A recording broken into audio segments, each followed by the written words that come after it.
I have a question from Albert Cron 1293. The objects in the awareness cannot exist separate from awareness. Agreed. But what about awareness itself? The good old question. We can postulate that it exists without content, but has anybody ever proved it? We can't. What do you think about this?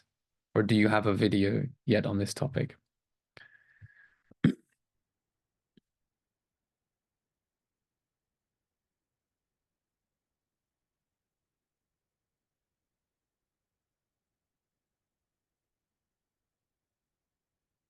So the way to see this is to make a distinction between time and timelessness. To notice that awareness is not in time.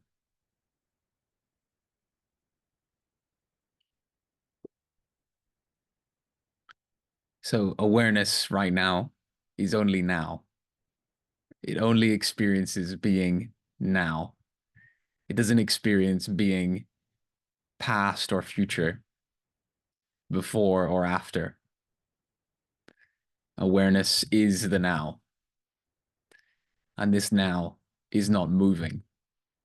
It is absolutely still. This stillness of the now that is awareness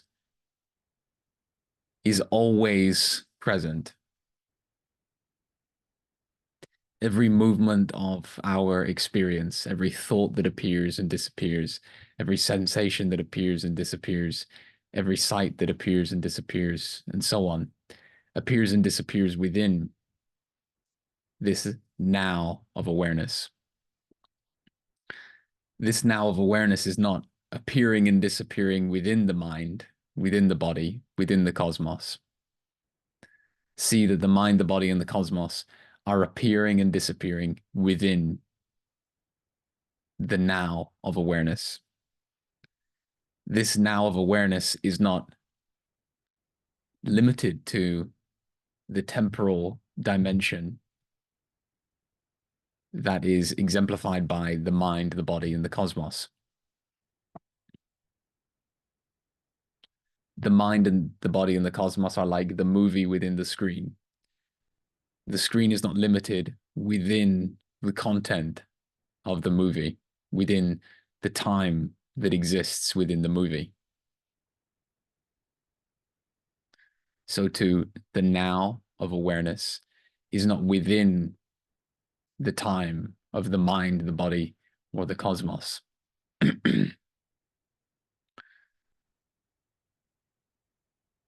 The now is timeless. There's no time elapsing between awareness and itself, between the now and itself. There's no movement there. Awareness is not moving or changing. Time is precisely movement and change. So see movement and change, and thus time, occurring within awareness, but awareness itself is not occurring within time. So seeing this, that awareness is timeless. We can use the analogy of deep sleep to indicate that timelessness doesn't last any time. Our experience of deep sleep is faster than the click of the fingers. It is not even instantaneous. It does not elapse in time. We could envisage the transition between going to sleep, the last sensation of the head hitting the pillow, and the next sensation in the morning.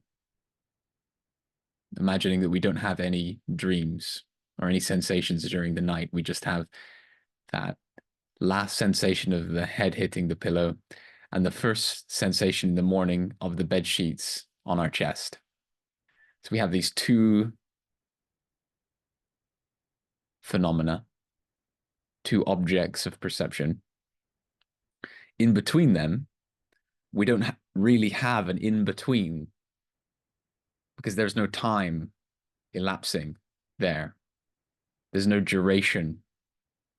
There is just awareness being aware of itself without any object of perception, and thus no change, no movement, and no perception of time. There is just timelessness. But that timelessness cannot be imagined by the mind because the mind is limited to see reality through the filter of its own limitations. And in this case, time and space. So the mind tries to imagine that timelessness as the click of the fingers or instantaneous, which still have a flavor of change, time, transition.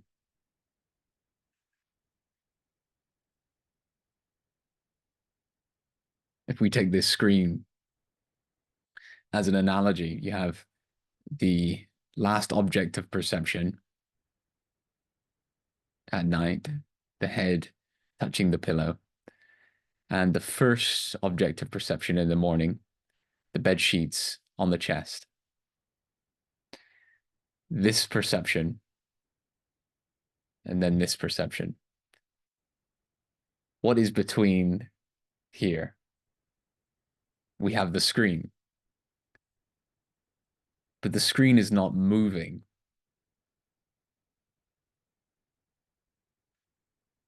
These hands are moving. You have one, the other. But there's no time elapsing for the screen. The screen itself is not moving or transitioning. There's no in between. Because all there is the screen. There's no movement from one object to the other object.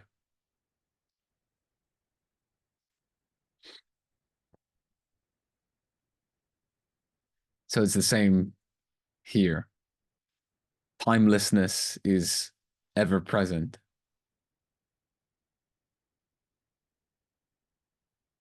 But the mind cannot imagine or conceptualize the experience of timelessness, of consciousness without movement, change, and objective experience.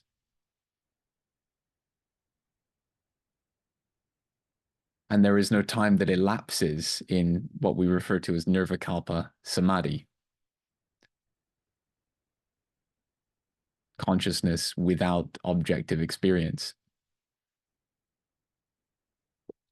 So the way to understand and confirm for ourselves that consciousness is present without objective experience is just to recognize the timelessness of consciousness, that it precedes all time and change and is preceding all time and change now. And yet, even to suggest that consciousness precedes time and change is to try to conceptualize timelessness as preceding time and change. And using the word preceding still implies time, that timelessness is before time. And here the mind disintegrates because timelessness cannot be captured, just as this hand cannot capture the screen. If I were to get some kind of ruler or measuring device or clock to appear within this screen. It would not measure the screen in any way. It would be an appearance within the screen. So all of these words, all of the mind's reasoning cannot touch timelessness.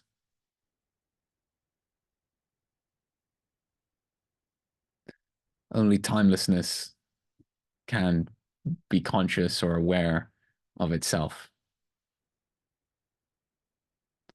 and know that it is ever present. And being ever present, if we were to concede to use language, it obviously precedes whatever appears. The screen precedes the appearance of this hand.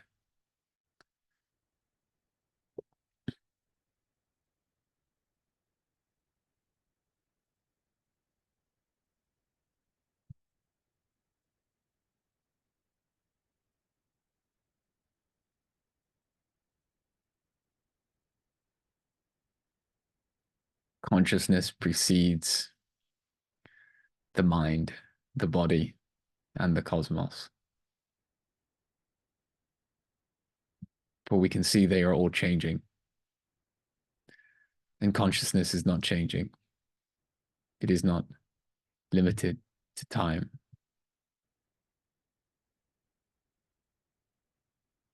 And that understanding right there is Nirvikalpa Samadhi. To recognize the timelessness of consciousness is Nirvikalpa Samadhi. The thoughts, the sensations, the perceptions need not disappear.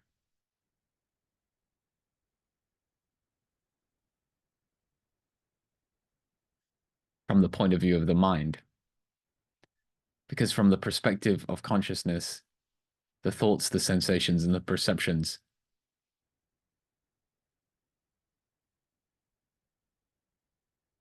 are disappearing from moment to moment. They're changing.